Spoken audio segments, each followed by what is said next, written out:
师傅啊，你干嘛呀？总是阴魂不散的，怎么哪儿都有你呀？师傅，你当时在我手里面借了5万块钱走了，你现在还给我呀！没钱还，那个钱早就花完了。要是有钱的话，不早就还给你了。师傅啊，求求你把这个钱还给我！我现在爷爷在医院里面做手术，等着这个钱救命呢，求求你了！别在这里给我拉拉扯扯的啊！要不然的话，马上把你开除了，赶紧去上班去。不是，杨经理，喂，老板，你咋过来了？我正好路过这儿，刚才后面听见了，你借人家钱还人家呗，更何况还是你徒弟。哎呀，老板，我哪里借他钱呐？你看我人大面大的，我一个月工资3、4万，我还借他的钱，那不可笑吗？这是可笑啥呀？我刚才在后面都听得一清二楚。你说你把钱拿去买车买房了啊？你更何况现在是人家爷爷在医院的救命钱，是吧？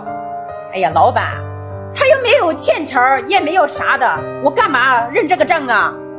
切，还要欠条认这个账？是当时没打欠条是吧？没有，我想让他是我师傅，我就没让他给我打欠条。我告诉你啊，人家当初借钱给你是情分，就算当初不借钱给你也是本分，欠钱还钱天经地义，这是自古以来的道理，知道吧？你凭什么不还呀？这个钱我就是不还的，怎么啦，老板？你说你是人证是吧？人证也没有用。我告诉你，如果说有一个人支持他，说我借了他的钱的话，我双倍给他，行吗？双倍是吧？借了5万是吧？那不就正好10万了？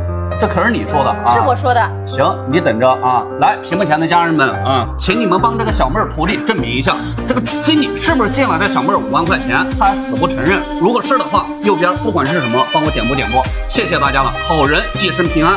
这可是这小妹儿爷爷的救命钱，好吧？谢谢大家了啊！你等着掏10万块钱吧。屏幕前的家人们，你们帮我证明一下，这个钱确实是我师傅找我借的。